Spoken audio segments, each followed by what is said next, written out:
I'm starting, I'm starting recording.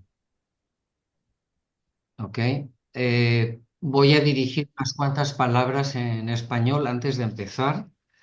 Esta es una reunión que consideramos muy importante.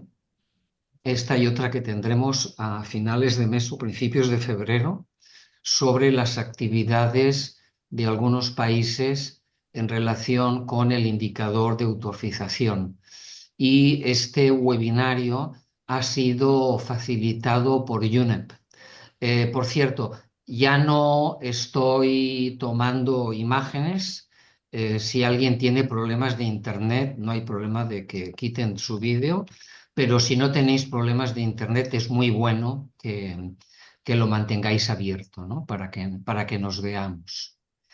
Entonces, Dani Ghaffari, que ya conocéis porque tuvimos una reunión con él, facilitó este webinario, nos pidió que lo grabáramos, como ya hacemos normalmente, y me dirigió en un correo electrónico unas cuantas palabras que os quiero básicamente leer, ¿no? Las traduzco directamente del inglés. Gracias por tu correo. Me alegra ver que las cosas están funcionando con respecto al seminario web.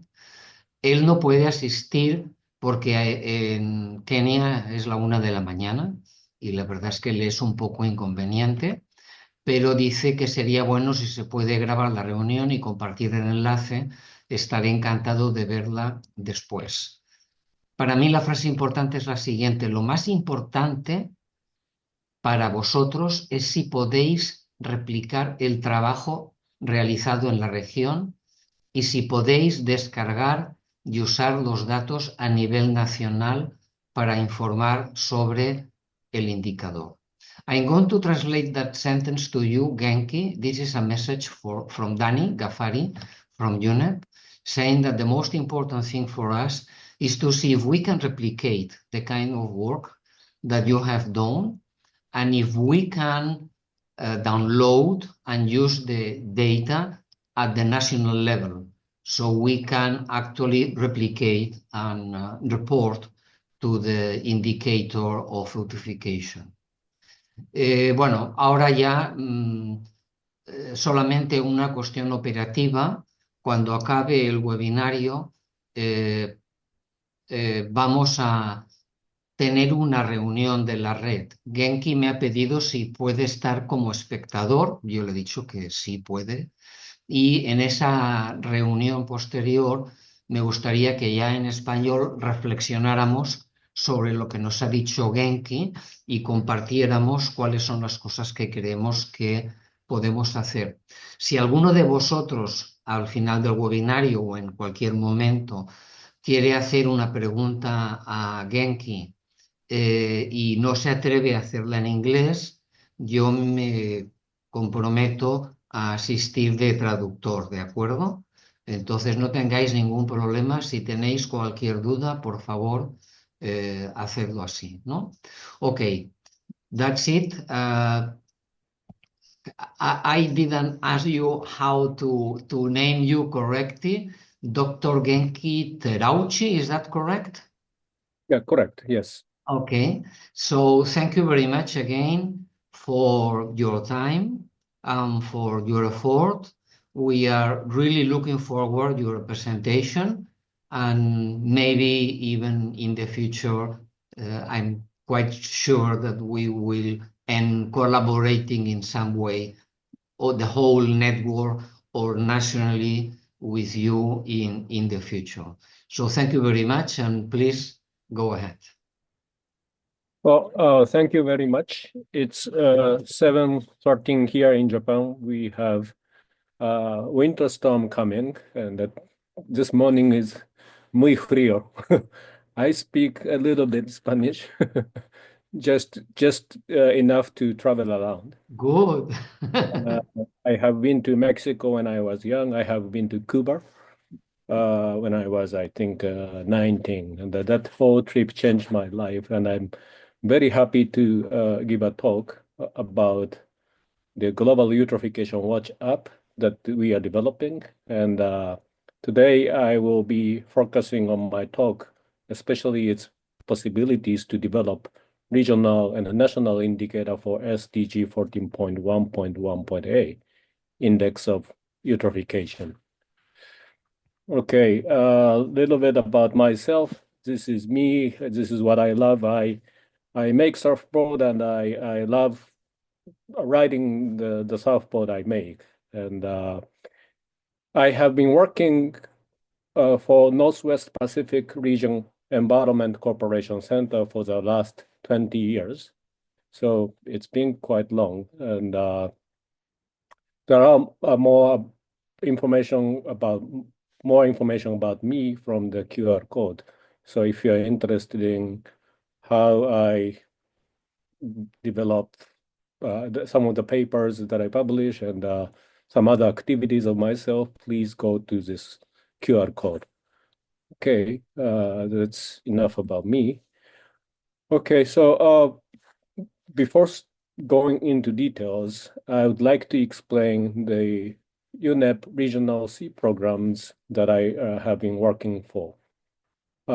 This is a program launched by UNEP in 1974 to address accelerating degradation of the world oceans and the coastal areas. And the program covers about 18 regions across the world today. NPEC is one of this program, and which was adopted in 1994. China, Japan, Korea, and Russia are the member state of this program. Unfortunately, due to the war going, we have suspended our activities, but remote sensing continues observation, so we do our work. We just continue our work. This is how NPEC works. There are intergovernmental meetings. They are the decision makers. From Japan side, we have Ministry of Foreign Affairs representing the countries, and we used to have an annual meeting to describe activities and budget. And in this structure, you see four member countries, and in each country there are what's called regional activity center is being established. And in Japan, we Northwest Pacific Region Environment Corporation Center is designated as one of these regional activity centers, and our mandate is to develop special monitoring techniques and to do a coastal environment assessment. So this kind of agreement, so each country have different roles and responsibilities. And in my center, what I'm involved especially is remote sensing of marine environment and assessment of eutrophication. So today I will be explaining some of the work that I do. Okay, about eutrophication. Eutrophication has been an issue in NPEC. So about 25 years ago, we started this project, Marine Environment Watch project. This was, this still is supported by Ministry of Environment. We obtain ocean color level 2 data from NASA, JAXA, and the ESA, the space agencies, and to produce chlorophyll air concentration image and sea surface temperature image on a daily basis. So the project has been there for a long time. And now we used to like just produce those data set on a regular basis for scientists. But in NPEC, we had some discussion how we make the best use of this satellite data. And we published paper, a technical report in 2009 and 2014. And the publication is available from NPEC CILAC website. So if you are interested in our eutrophication assessment activities, please go check these two publications published in 2009, 2014. And I myself published two papers using this chart, which I will be explaining later. So if you are interested in the eutrophication assessment methodology, please find these papers as well. So one of our activities about eutrophication assessment was highlighted. I think it was, here, 2019, May 5, and it says, need a satellite-based techniques to keep an eye on growing eutrophication threat to ocean color on the UNEP website. So NEAT stand for NAPAP Eutrophication Assessment Tool, and based on the NEAT methodology, we developed this Global Eutrophication Watch app, and another publication was published by Dr. Maure, and I'm also a member of this paper, 2021. And today I will be talking about this app, Global Eutrophication Watch. There was ongoing discussion, there was a discussion about how we use satellite-derived information for the assessment of SDGs. And 2018, there was a group of experts got together, I think, in Paris, and we talk about how we can make the methodology. And based on that, we published this manual called Global Manual on the Global Manuals on the SDG statistics in regards to SDG 14.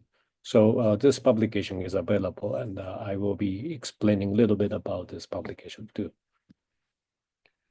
Okay, so I think you are all familiar with eutrophication, and when the eutrophication occurs, we see increased nutrients, we see increased amount of phytoplanktons, and there are other side effects caused by eutrophications. So what we are trying to see is this increased phytoplankton on the sea surface, and because that's visible, some of them are visible from satellite observations. But to assemble this chlorophyll concentration data into the assessment phase, there were some pre-processing has to be done. So that is what we call NAPAP Eutrophication Assessment Tool. This chart is very important. Basically, we use every single pixel data, but we just produce one map for assessment. This is important because when you talk to policymakers will easily lose interest if you just keep talking more than a minute. It's better just you present the result, and then you can go into details. So I had a chance to talk to many policymakers, and I explain, so where is the eutrophication ongoing and where we see the effort of recovery. So that idea and my experience, like exposing myself long time in water, observing dynamic changes of coastal environment when I'm surfing, I thought it's important to use all kinds of data, but making like one map. So I basically, like I said, I classify the water types into 6 types here. The first thing is to differentiate the water is high chlorophyll water or low chlorophyll water. And in this case, we apply the threshold 5 microgram per liter. You can actually change this value according to your needs, but in NAPAP, we just decide to agree on this value to do a regional assessment. Satellite data have the more than 2 decades of observation records, so now we can detect the trend in time series. So after differentiating a high or low chlorophyll water, we can also detect the changes in time series. Some of the pixels are showing increasing trend, and some of the pixels are showing decreasing trend, and some of them show no trend. So basically, by trend and the level of concentration, we can classify the water into 6 types. I studied this methodology development in Toyama Bay. This is close to where I live. It's about 2 hours, 2 hours and a half away from Tokyo by a rapid train. And like I said, I live in this peninsula, and Toyama Bay is about like 1 hour drive from my home. Dr. Igor Vorvik from NAPAP RCU in this room also lives in Toyama, and so we are basically on the western side, Sea of Japan side of Japan. So if you ever have a chance to come to Japan, please try to visit me. Yeah.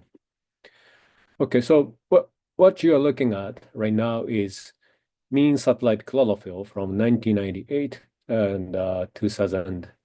I think this was a combined product of Modis Aqua and Seawaves. And then at the same time, you can detect the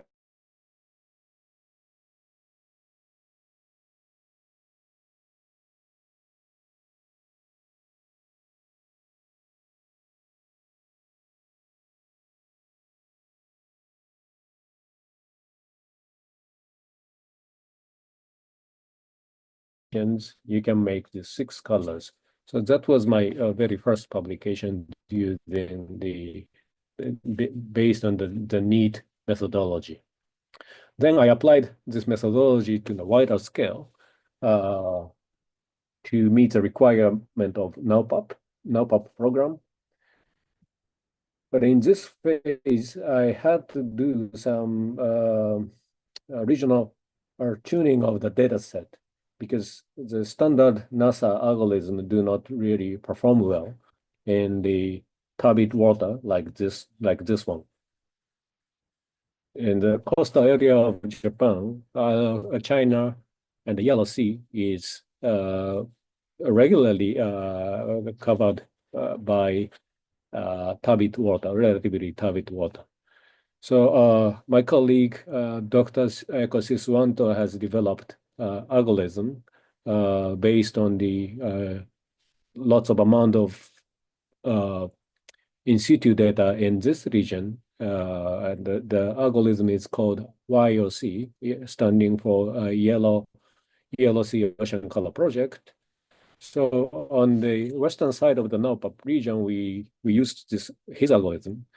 And on the eastern part, relatively clear, we used NASA standard. And we combined 2 different sensors to make one times these. Well, to develop YOC algorithm, there were discussions among the scientists, and this process took, I think, a long time. And I think NOPAP program has contributed to form the friendship among the scientists.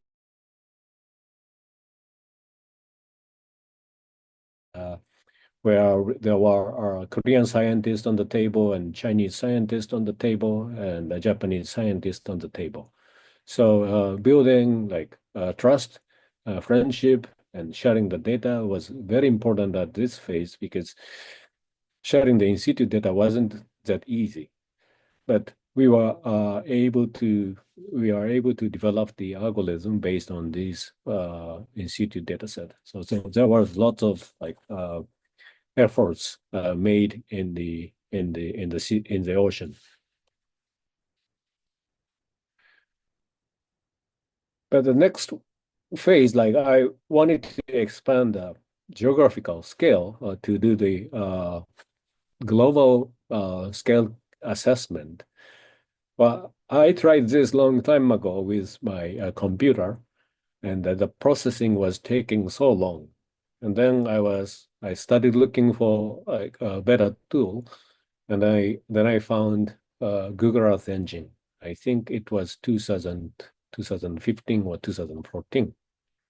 So I started going to Google, try to understand how Google Earth Engine work, and it took about 4 or 5 years, and I went there with my colleagues and tried to best utilize this tool. There was a lot of like try and errors, but at the end, we were able to upload the NASA standard data set into Google database and develop the app called Global Eutrophication Watch. So once you upload the monthly composite of satellite-derived chlorophyll A, you are able to differentiate the area is high chlorophyll or low chlorophyll. At the same time, you can detect the trend in time series.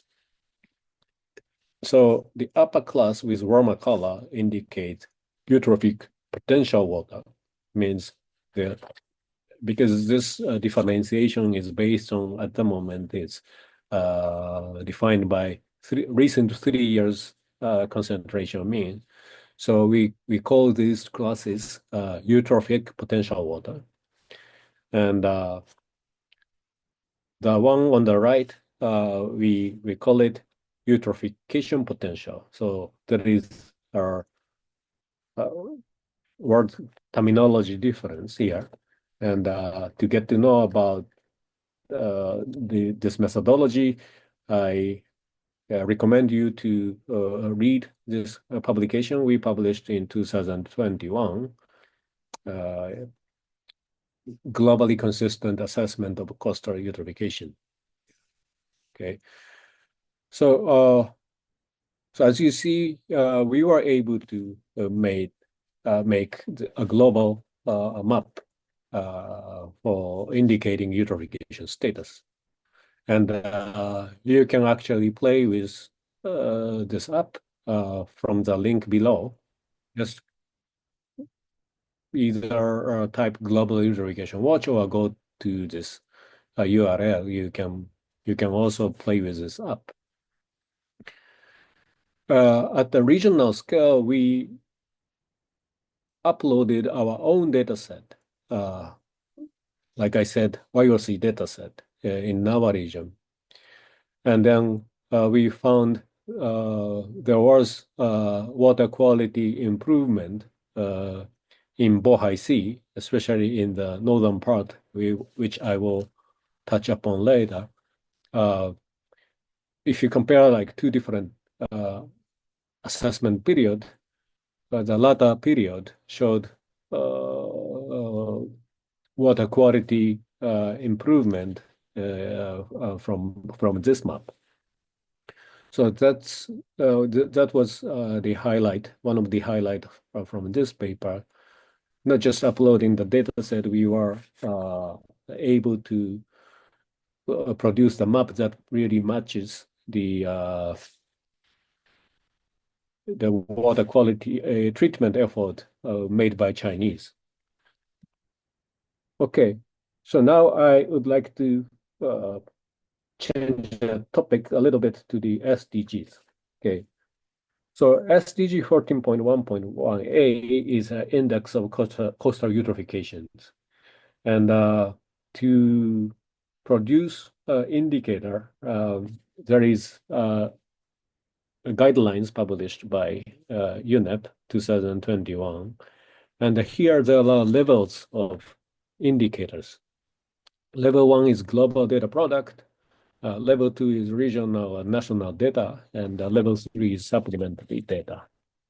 So first, I would like to explain what you see globally. So with satellite data. Both level 1 and level 2 have chlorophyll A concentration, but level 1 use chlorophyll A deviation than anomalies, and the level 2 use chlorophyll A concentration. So I would just first would like to explain what you see with global indicator.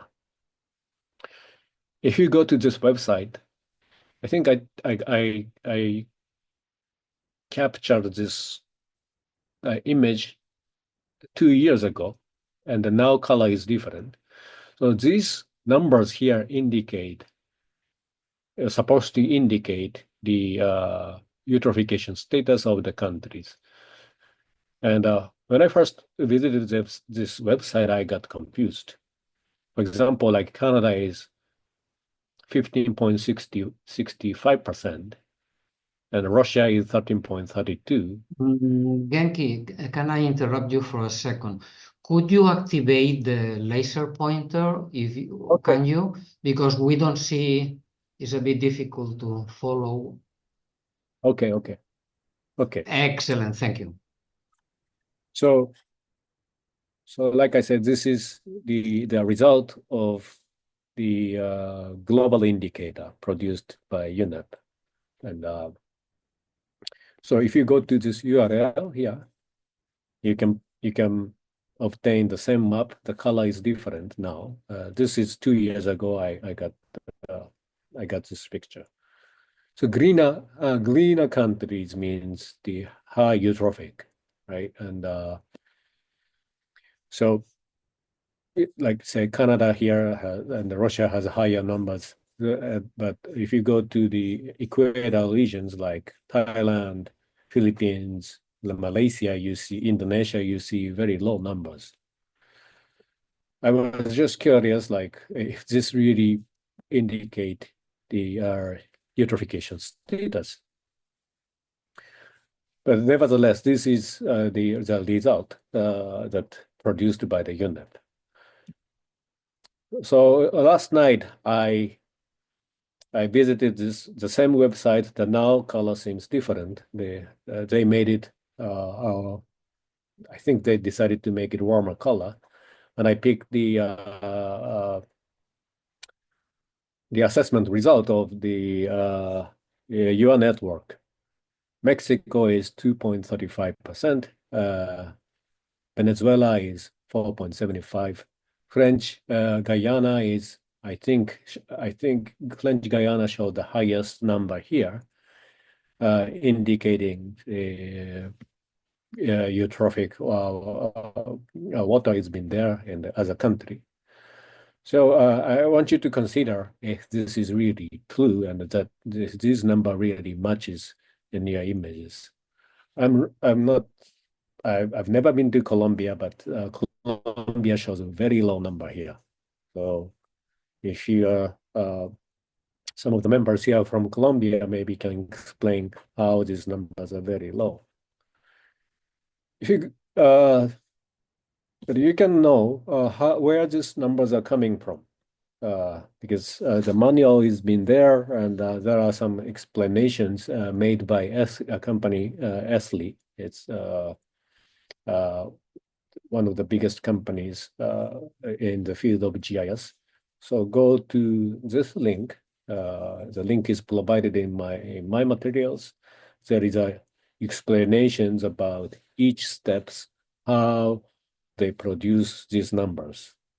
Basically, they are calculating the yellow colored pixels here, like here, inside your EEZ, inside your country's EEZ. So if there are more yellow colored pixels inside of your EEZ, the number becomes higher. So Guyana probably is being occupied by these yellows, and Chile is this one, and maybe Argentina, I don't know, maybe this one here. But what I want you to pay attention here is where these yellow colored pixels are there. It's not always the coastal zone. Like if you go to like Asian regions, most of the yellow colored pixels are not located in the coastal area, the offshore. Because they are looking at the anomaly relative to the baseline years. But I sometimes I agree with this assessment, sometimes, but I don't. Based on the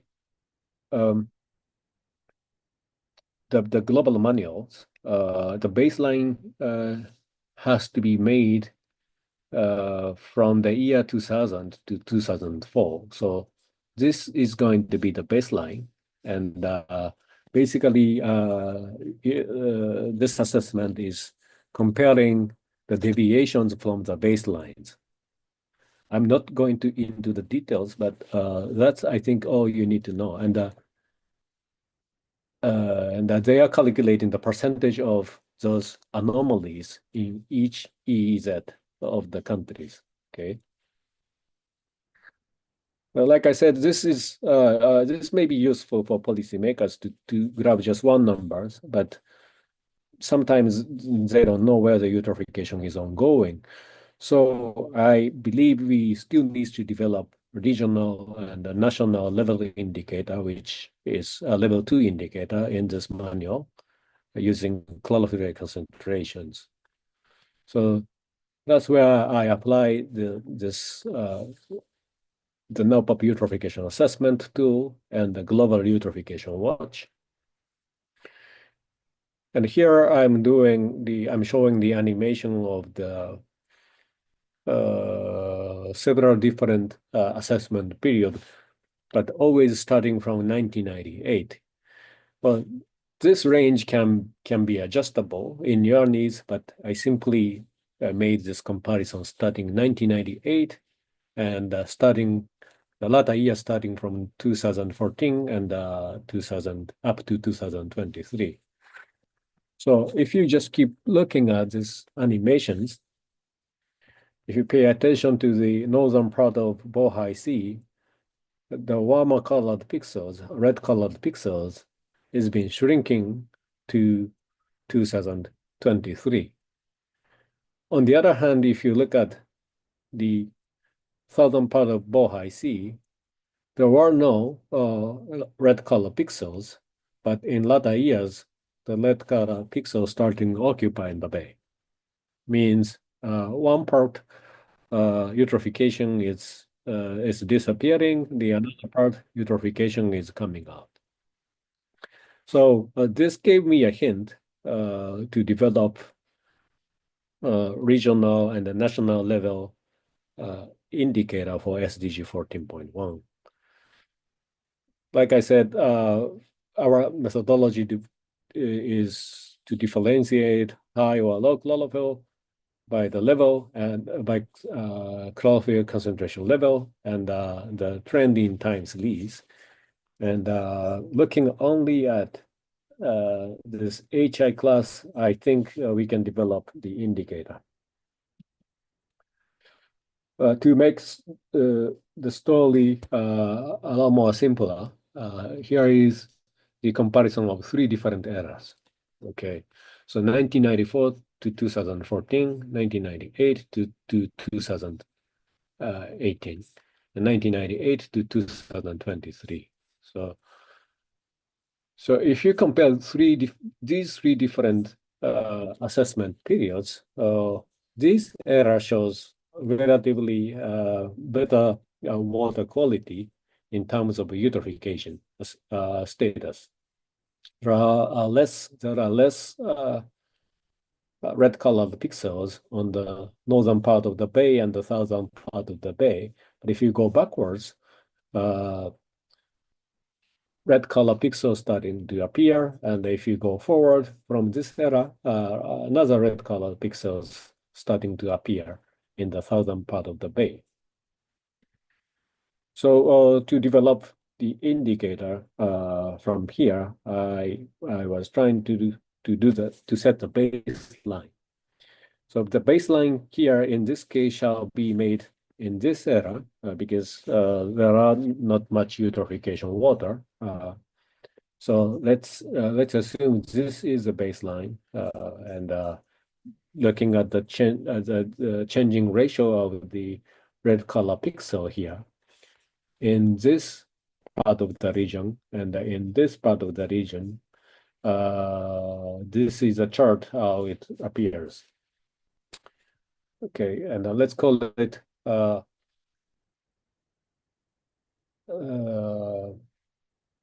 number of HI class, the red color pixels, exceed 2 times from the baseline, it becomes eutrophic. And the number of pixels colored by HI class decrease into 50%. It becomes oligotrophic. So I am right now talking with Ministry of Environment of Japan to develop national-based indicator using this methodology and setting the regions of interest in the entire coastal area of Japan to develop national level indicator. And these days we have better resolution ocean color data. This is a case you see on the left is the global data set available from NASA and the Google database. So this is what you see by the global data set, which is 4 kilometer in resolution, or sometimes it's 9 kilometer in resolution. But if you use JAXA GCOM SGLI, we can go up to 250 meters. So we made the data sets available in higher resolution data set available in our region to do the regional local scale eutrophication assessment. And this may be something that you are also interested in. And I will be very happy to help you uploading the data set of the SGLI in your region. So currently, this is what you see in REMARCO regions. REMARCO is am I pronouncing the name right? REMARCO is the name of the network? REMARCO. REMARCO, okay. REMARCO. So REMARCO. Good. So I want you to see what how you see the eutrophication status out of this global eutrophication watch app. Like I said, only global data sets are available at the moment. So if you are interested in using higher resolution data set to look at some small bay, yeah, just please reach me out. I can help you ingest the data. Recently, we were able to upload the data set produced by a scientist in Thailand. She actually works in Japan. My colleagues produced empirical chlorophyll concentration algorithm, and based on her algorithm, she made a data set starting from 2003 to the end of last year. So, and if you go to the Global Eutrophication Watch, there is a little window here. And if you just copy and paste this text into this window, you can obtain similar image like this.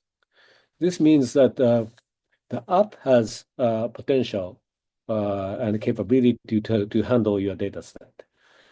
And we are actually developing the Global Eutrophication Watch app much further than the current one by developing the API to obtain eutrophication assessment results in your region. And also, we will be supporting uploading ocean color data in your regions. And another function we're going to have is that the current app do not have any function to download the time series changes, but the future app will have this function to download the chlorophyll concentrations of the regions of interest that you define. So if you have, for example, like shapefile of some bay or a shapefile of some coastal area in your regions of interest, yeah, you can upload those shapefile by polygons and to obtain the monthly composite, for example.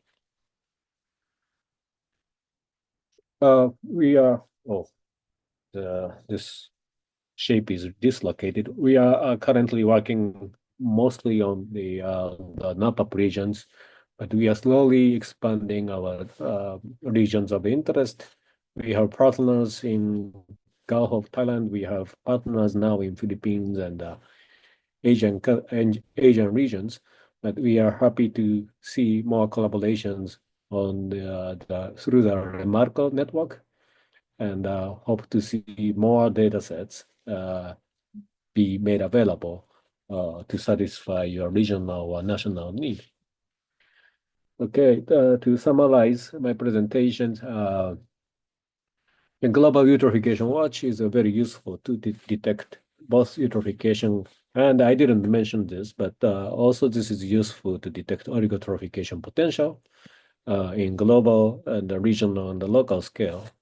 And adding GCOMC SGLI data will have value to look at eutrophication status with finer spatial scale. The data set is available in the NPEC region at the moment, but with JAXA, we plan to make the data set available through many other regions. There is a research agreement that we are negotiating with JAXA at the moment, and soon will be adopted, and the new project will start. And like I said, we are hoping to see collaborations in making regional data sets available in any part of the world. And this time I'm very interested in developing collaborations with this network. I think that's enough. Thank you very much. Thank you very much. Very useful. Okay. We start. Thank you very much, Genki. I think it has been an extremely useful presentation. And we start this difficult questions and answer phase of the webinar. Let me see if, with your summary, I can also summarize what I have understood. Okay, you have told us a bit of the history, very interesting, and you have guided us to what is now, let's say, not the product, but the website handling. Okay, sorry, people are entering still. Oh, they are. That's a line with all. Okay. Here, the Global Eutrophication Watch, yeah, where you can handle images to produce water classification. That's what I understand at the end of the day, yeah? So basically, yes, you classify your water in 6 groups that depend on concentration and trend, correct? Correct, yeah. And that is done right now with... Marisol, ¿tú ves la gente que intenta entrar? Marisol. Sí, sí, pero Okay. a vos te suena y a mí no me está llegando lo que a vos te suena. Ahí está. Pero sí, lo digo para poder despreocuparme de eso. Es que es Alain que está intentando entrar. Sorry, Genki. Pero sí le estoy dando admisión. Yeah, okay, de acuerdo. Me despreocupo de eso. Sorry, we have Alain that is very interested in this, and he's going out and in, out and in. Okay, so you classify the waters, and trying to summarize, does the Global Eutrophication Watch comply with the indicator? So the process that the website is doing is actually addressing exactly the indicator defined by UNEP? Well, UNEP indicator, I think there are some rooms for the adjustment. The global indicator is already been there, and it's been the result is available to everyone. For example,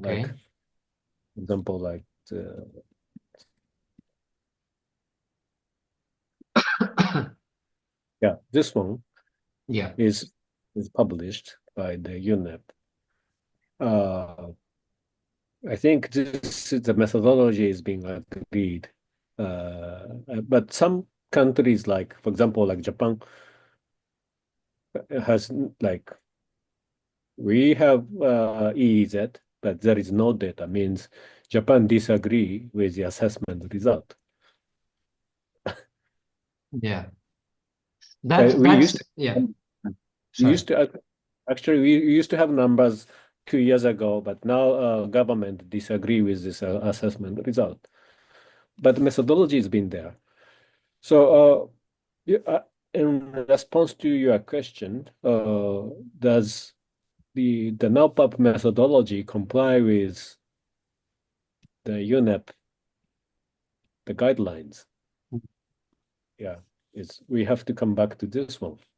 So if you go look at this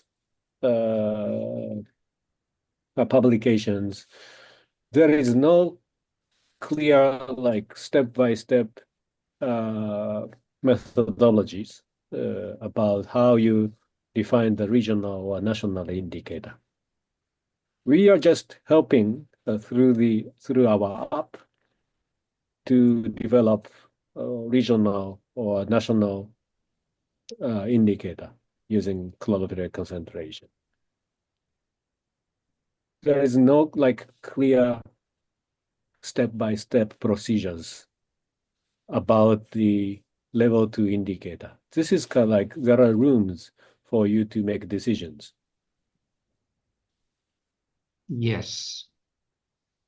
So your proposal or the proposal in the Global Eutrophication Watch is to do that based on the classification, the NOPAP classification, correct?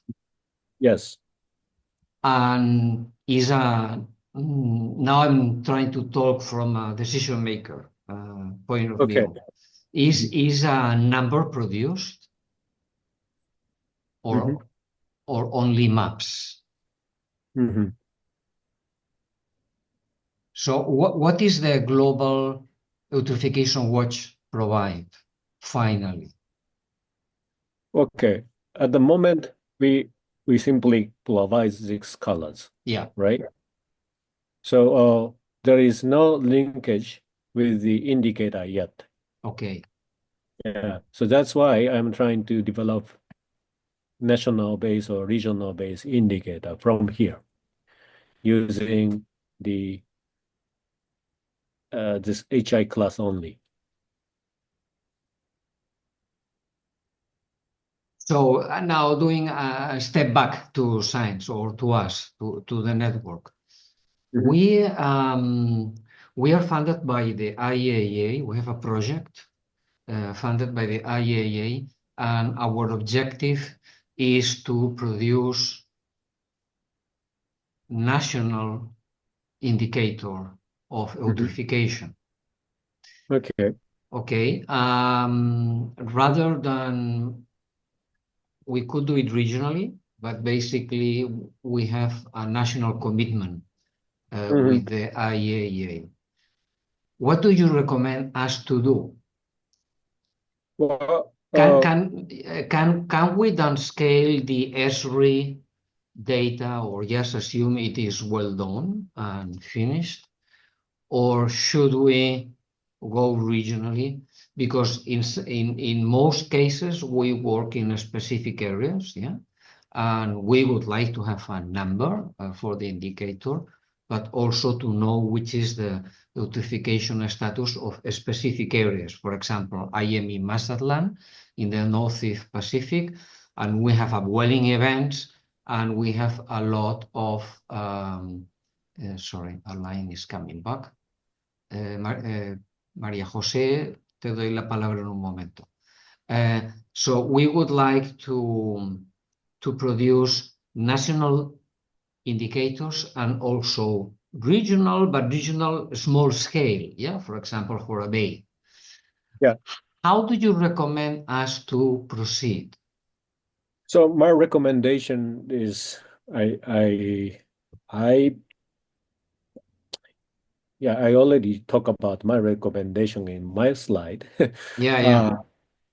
Actually, what we are trying to do with Japanese government, Ministry of Environment, to develop national-based indicator using this Global Eutrophication Watch tool. Well, our motivation, or first of all, was because this manual recommends to work with regional C program of the regions. And we as a NOPAP program, as NOPAP program, as a regional C program members, we are working with Ministry of Environment in Japan to develop national indicator based on the Global Eutrophication Watch data.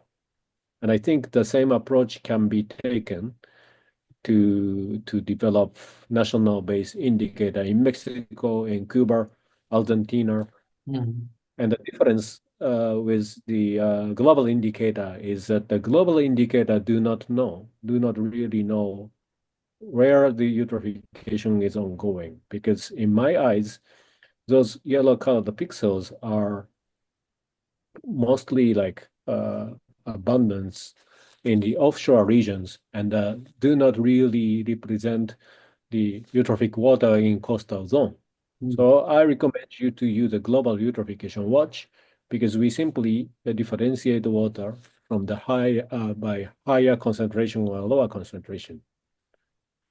But then we would use that information, that classification, to say this percentage of pixels are eutrophic waters, yeah? Yeah, that's true. But that's not yet, as I understand, implemented in the website, in the system, correct? Not yet.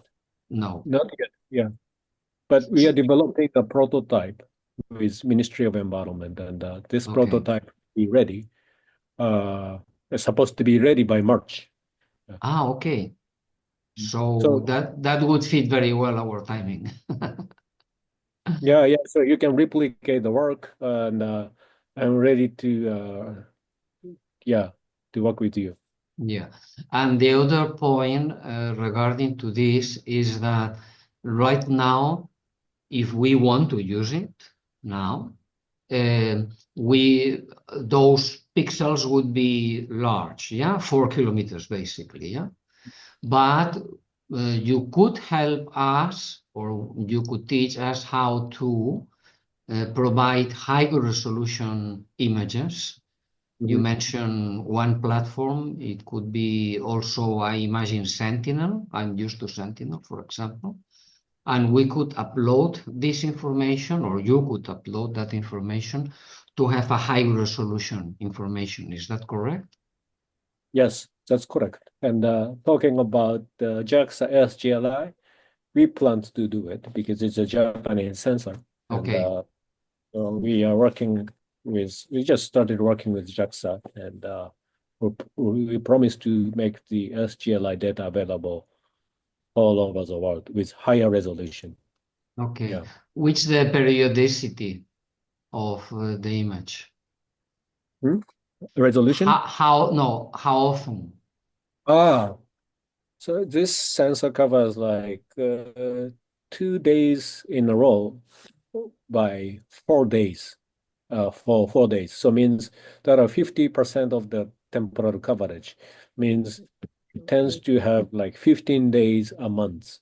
So it's not like Modis Aqua that covers like every day. Yeah. But there are like images coming today, tomorrow, but not the next 2 days.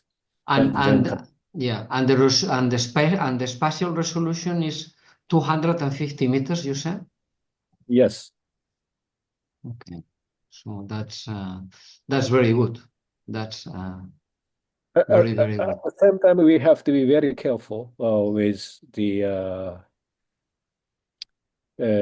quality of the image that produce, because usually the coastal zones have problems, and so we need a validation scheme. But if you are looking at the trend only, maybe that's reliable. Yeah. Now you come back to one of the things you said at the beginning about validation, which is of course very important.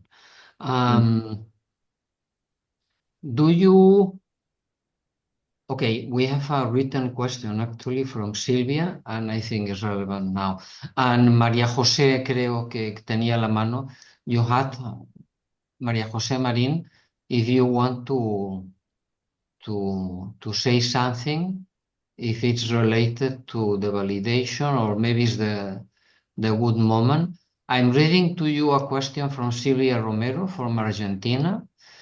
Says the Global Watch has validation exercise with real in situ eutrophication coastal data? That's a question. Those time series that you showed with the different evolution of the high I index are checked with real in situ data? Those are the questions from Silvia. Thank you for these questions from Sylvia. Yes, of course, the validations are very important. So in the NPEC regions, we do validations, and before even doing validations, like I explained, we have our own data set, which is already being validated.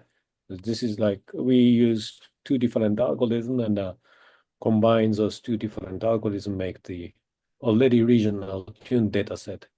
Another example coming from Thailand, also the data set is already being validated by in situ data.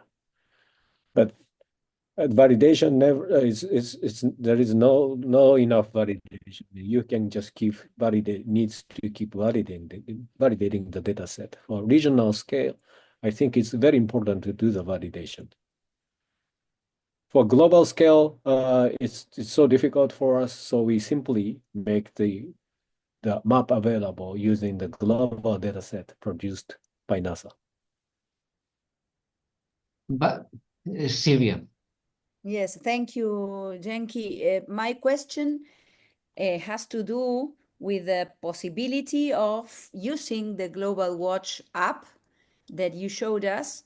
And of course, the validation won't be the same because the region is different. And for local validation, we would have to have lots of data. So if we don't have enough data to validate the regional or the local or the national index, do you think that we could try to zoom even though we don't have enough data to validate with the regional stuff, that what it is really happening locally? I mean, I don't know if I made myself clear. When you do not have enough field data set and how you do the validations, I'm not very clear.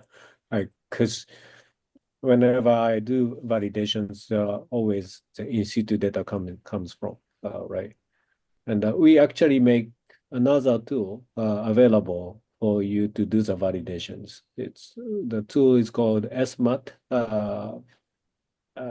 I don't know, in case you don't have a field data set, I don't know how you do the validation. Maybe somebody in this room can address these questions. Yes, I think many of us are in the same.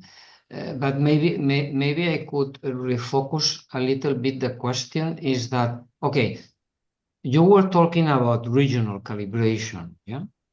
Yeah, At the right. beginning. Now, can we will we be able to use your app, the Global Eutrophication Watch, with our own calibration, with our own algorithm, to be clear? Yes, it's clear. You need to make the monthly composite data based on your calibrated algorithm. That was once a data set is made available in the form of monthly composite chlorophyll, we can upload the data set to Google Earth Engine. I understand. Directly. We call it Google Earth Engine asset. And we actually have a software to help you upload the data set. Okay, so that's a work we do offline. We do the work. validation, calibration, change the algorithm, produce the new maps, and then upload the maps, correct? Right. That's the work you do offline. Yeah. Okay. Good. More questions. Si hay alguna pregunta que querráis hacer que yo os pueda ayudar, la podéis escribir. A ver, aquí hay un chat. María José. My question was in the same sense. Okay, thank you. But we'll take your suggestions. Good. ¿Alguien quiere hacer alguna pregunta más antes de que yo siga haciendo preguntas? Es el momento, ¿eh? Alain, ¿conseguiste? ¿Estás por ahí? Sí. No sé si nos oyes. Sí, entré, pero ha sido una conexión extremadamente fatal. Yeah. Very bad connectivity. Thank you. Ok. A ver, aprovechad ahora a hacer las preguntas que queráis. Yo os ayudo en la traducción si queréis.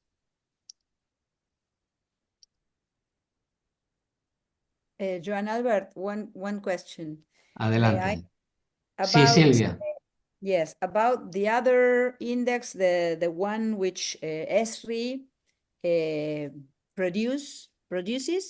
You said, Genki, that Japan decided not to, Japan has no data there, has zero data there because Japan does not agree with those numbers.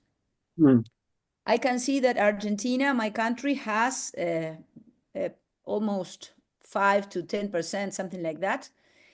And I guess that number may be wrong too. So what is that we have to do in order to make that a zero and try to make our own number in order to be true? Yeah, good question. I was asked to validate this assessment result and to see if that was like I was looking at this particular number, 1.32%, which is very low, right? But I know, in some part of the bay, we have eutrophication ongoing. So in the world of SDGs, I think there is a ministry in charge of producing these numbers. And I think UNEP, as a custodian agency of the SDG 14.1.1, is in touch with your ministry. And your ministry have, hold on, the battery is running out.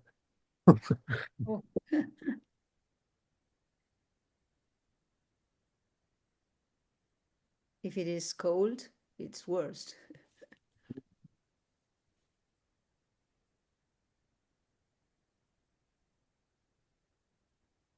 Can I just go quickly get the AC adapter? Give me 5 minutes? Yes, 3 minutes is good enough. Okay, 3 minutes. Solamente si es que puedo interrumpir un poquito. Adelante. Yo tengo un código de MATLAB que les puedo enviar por el chat o por algún lado. Yo descargué los datos satelitales, calculé estas series de tiempo que le está mostrando. Y sí, hay algunos años que no tienen nada que ver. Ahorita lo que estoy haciendo es que he solicitado los datos de cruceros oceanográficos de Ecuador entre el continente y Galápagos y estoy intentando validar los datos de clorofila. Y justamente esa la validación es la que me tiene con dolor de cabeza porque no hay correlación entre los datos satelitales y los datos de satélite, perdón, de crucero. Pero sugiero que revisen si tal vez algunas de las instituciones oceanográficas, usualmente todos nosotros tomamos datos de clorofila para poder validar los datos satelitales y luego hacer la serie de tiempo y calcular el porcentaje.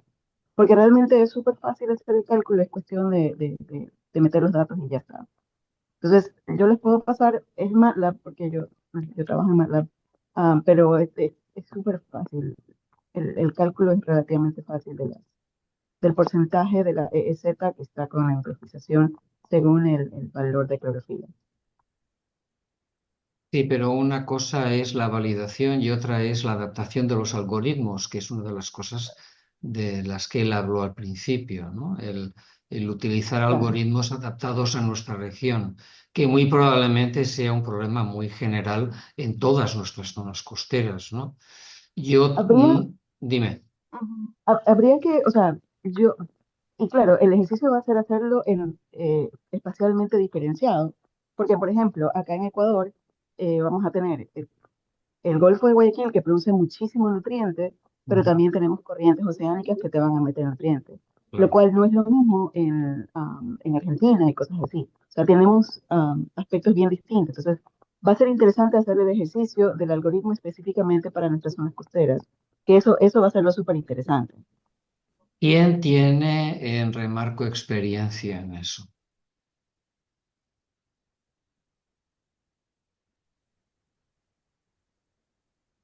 Silvia, ¿tú has hecho adaptación de algoritmos?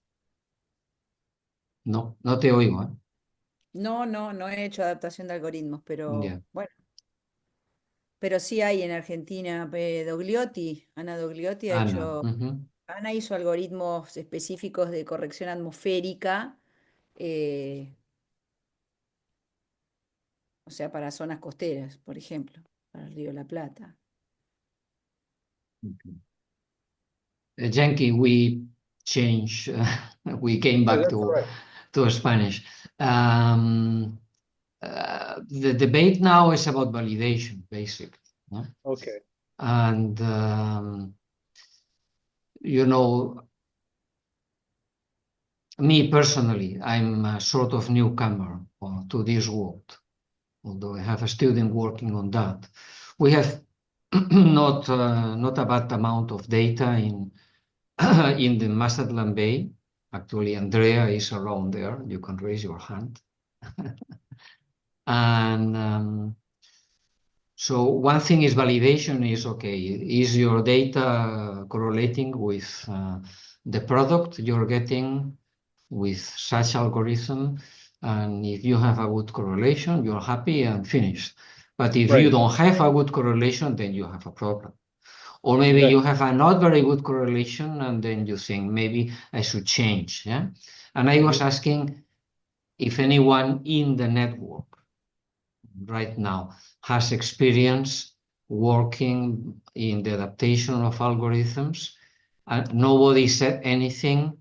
I know Alain has tried something, but he don't want to say. But how would you recommend us to work on that? For example, we have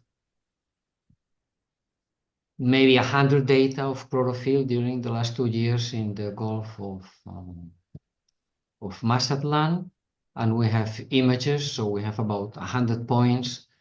And then I think the best algorithm we have been using, Andrea, if you remember, is what? OC3?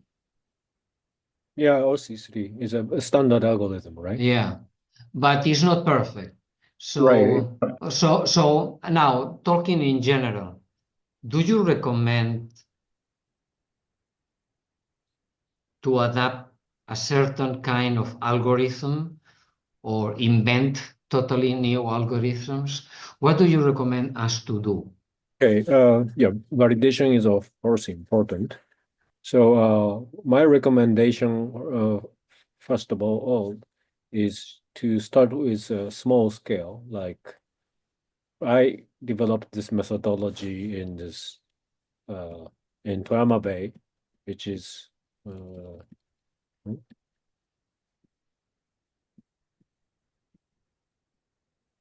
yeah, this is Toyama Bay, and back then I used NASA OC4 OC3 algorithm, and started to validate the algorithm. And actually, if you look at those NASA standard algorithm data set, if you play with level 2 flags, some of the flags, some of the pixels with certain level 2 quality flags shows abnormally like higher concentration values. So in that case, you can just eliminate those pixels with looking at the quality flag. That's something like you can do with a standard product. Another way is to develop your own algorithm based on the experience based on your field data set. And maybe another way that we are interested in too is that to develop machine learning based like algorithm. I think this may address some of the questions that okay, we don't have enough data set, we don't have enough validation data set, and how do we do with that? We have this issue in the NOPAP too. So in that case, yeah, I think we need to develop the new approach, and especially with NASA Modis Aqua sensor is dying soon. In 2 years, NASA announced they're going to stop the observations, and so there needs to be another data that we need to just use. So yeah, we are interested in developing machine learning approach too. Yeah, Sylvia says VIRS. Yeah, that's the solution now. Sylvia. Yeah, we are using VIRS, MODIS and VIRS in order to see other things. But the point is that VIRS has many, like the lines. Problems. Yes, those lines that we have tried to get off them, but they are very, very common, and yeah. The MODIS does not have those things, and VIRS has those that are very difficult to get off. Blend. Yeah. Yeah, or to I deal agree. with. Yeah. Yes. So and now we are expecting new mission coming, like PACE mission coming soon. So we needs to be ready for making even longer time series by blending multiple sensors. Yeah. So Well, the PACE mission is already delivering images. Yeah. Argentina is up to launch Sabiamar. Yeah. Sylvia. In 2026, I think. Oh, so you have a plan to launch your own Ocean color data. Yes, for ocean color data. Oh, very cool. Genki, now trying to finish up the questions and answers, but we are already discussing between us. Your proposal of using the Global Eutrophication Watch is very interesting because that means that we could be using the same platform Yeah, for yeah, the whole for the whole network. exactly. And there we should discuss with more detail the issue of validation in the network, Mhm. because that would be something like a prior thing, is that we should use satellite information that is validated, and Mhm. we should discuss which are the satellite sources that we could use. Then how we treat them and how we upload. But then there is this operational part that Yeah, we cannot see, but that would really need a course or part of a course.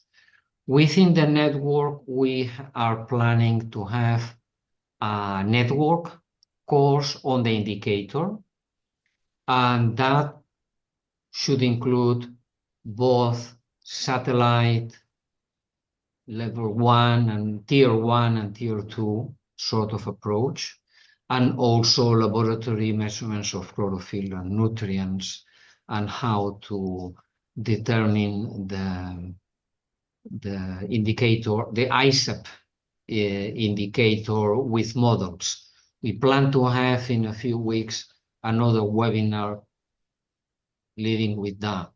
How possible? Well, and on the other hand, I also see that your platform is under development, and you say that probably in March, the platform will be able to provide, let's say, the indicator. If I understood well, if you produce a shapefile, for example, or that will be a national thing, or that will be available. Is that correct?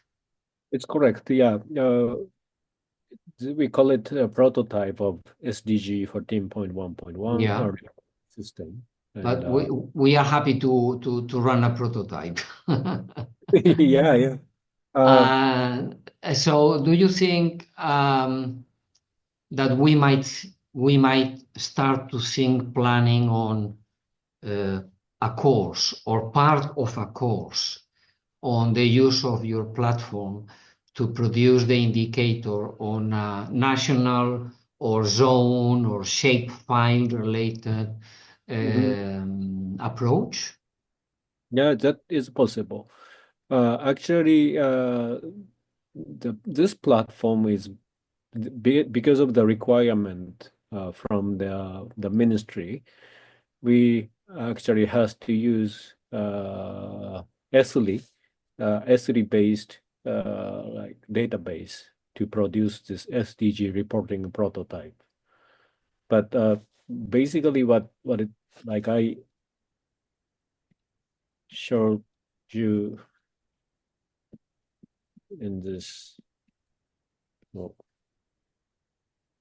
yeah, from this comparison and to this kind of like indicator, I think the idea behind how to develop indicator from this map and how to make the operational system can be discussed, and we can adjust. Like we have our partners, like the developers who has better knowledge in IT. So if you want to like develop your own system, we can help you. What I'm saying is like we are developing the prototype with S3-based system, but the system can be changed according to your needs. Okay. So, for example, by using any satellite images we produce. Yeah, yeah. Mm-hmm. Okay. I want to thank you. This has been much longer than I expected, but we are already discussing in the network right now. I would like to give us propose the webinar finished. So, but I'm going to go back into Spanish now, and I would like to make some conclusions of what we have learned from you. Pero no os vayáis porque no se ha acabado la reunión, ¿eh? Ok. Entonces, anyone that wants to leave, Genki, you can stay, no problem. You just, I imagine you want to remember your Spanish. Yeah. And probably you will understand and you can still help us. Yo os quiero pedir a todos que os quedéis. Creo que estaría bien que todos tuviéramos 5 minutos de descanso, al menos para ir al baño. Y luego intentar resumir o proponer vías de acción en relación con lo que nos ha propuesto Genki, ¿de acuerdo? Entonces son las N más 30 minutos. A las N más 35 minutos volvemos, por favor. Seguimos en español y ahora ya como red remarco. No os vayáis, nos vemos en 5 minutos. Okay. Before I leave, before I shut down my camera, just one message. So, yeah, please go play with Global Eutrophication Watch. That's one message, and let us give your feedbacks, and also please go take a look at this figure and the numbers. And if you are skeptical about the numbers you are looking at, just go to there should be a ministry in charge of SDG for 14.1.1a reporting, and those ministries usually covers some other like SDG 6, SDG 8, and they often do not really know what they are talking about. So I think this group has expertise, and we as a scientist should make a voice. Yeah.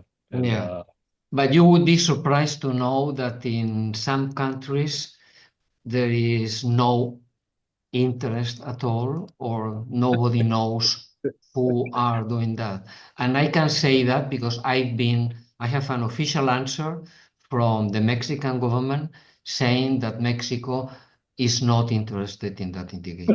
yeah. As simple as that. And I have that by written, you know? Yes. But you can say, if you disagree with the methodology of the numbers, like you can make a voice. Yeah. In reality, I think it's very important to develop regional, local, like national-based assessment map, so that we can, pinpoint the location that we need the actions for water quality recovery, right? Yeah. So to do that, we need a map, and I think we need much like more useful map on the left hand and to make the action. So that's the most important message that I want to share, and before I shut down the video. Okay. Yeah. Okay. Thank you very much. Thank you very much. You're very clear. Muchas gracias and obrigado. Bye bye. We come back in Spanish in 3 minutes. Okay. Thank you. Thank you.